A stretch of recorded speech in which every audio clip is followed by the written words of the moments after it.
Well, hey there folks, Mike here, and welcome to another edition of Trillium Hikes. As you can see, I'm in a very different environment as some of my previous videos. And to catch you all up very quickly so that I don't waste your time unnecessarily, basically leading up to the Canada Day long weekend, April and I had to vacate from Peter Lougheed Provincial Park. It was just completely jam-packed. We even got some suggestions on where to go coming out of the park, but the campsites that were along Highway 40 were already jam-packed. The one that was off of the kind of like the corner of Highway 40 and Highway 1 was not at all what we wanted in a campground. It was completely lacking in privacy. The campsites were like row upon row upon row of just like elbow to elbow sites. Hardly any grass at all, no trees, no shade.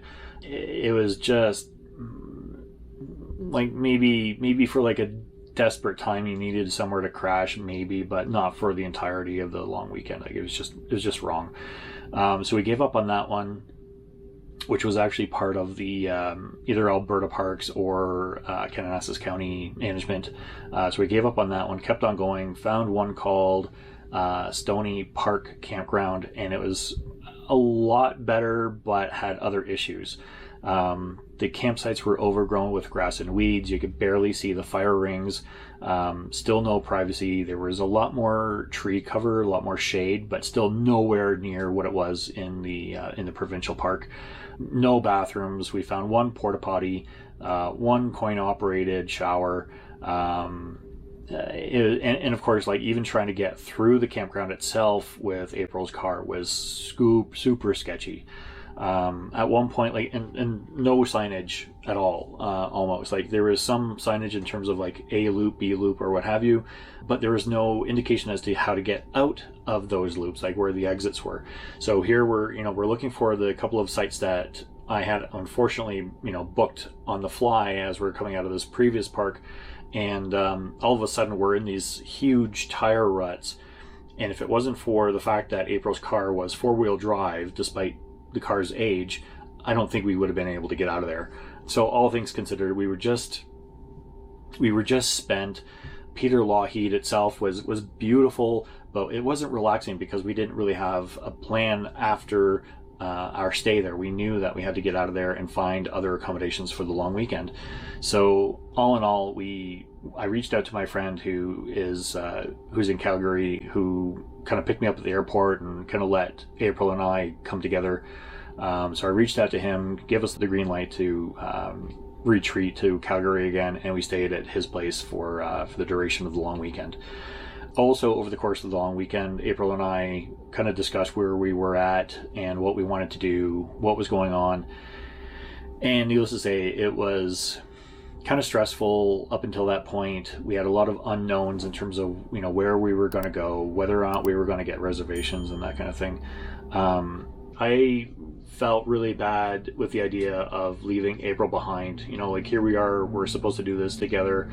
And even though she really couldn't hike, with any kind of elevation, I still didn't really want to leave her behind or, that kind of thing. And I felt really bad about that. And I still wanted to kind of do my own thing of sorts. And coincidentally, April had some stuff going on at home that she needed to get back to. So it kind of worked out that we parted ways fully amicably. Like there was nothing wrong in terms of how we were get along. Actually, we got along fabulously. It was a great time with April, but she has some stuff to deal with at home. I wanted to kind of continue on with my vacation and see more of Alberta, see the national parks and that stuff. So we ended up doing just that. So April left over the course of the weekend.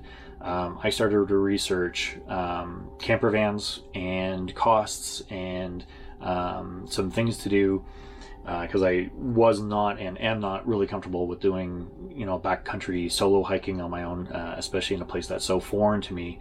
Like I know nothing about the area or the cities or some of the available services in the area. I just don't know the area at all. So I was able to, as you can see, rent a camper van, or I should say a RV. This is not a camper van, sorry.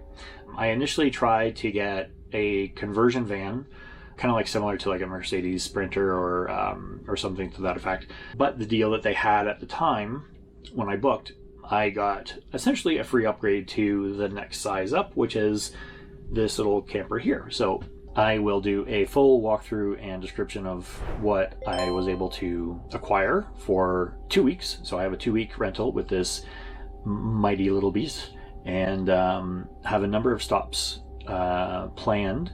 So even though we are no longer bringing you Great Divide Trail content, hopefully it will be a little bit of van life over the next couple of weeks, as well as some really good attractions in Alberta. So without any further ado, I'm going to get going because I'm way behind my schedule. Just trying to learn everything that I need to know about operating this vehicle. And first stop is Drumheller, and I'll let you do some Googling on what's in that area while I get there. So anyways, thanks for tuning in. Thanks for watching. Please like, subscribe, hit that bell, and we will be checking in again very soon. Thanks all. But I finally got to my destination, which is Drumheller in Alberta.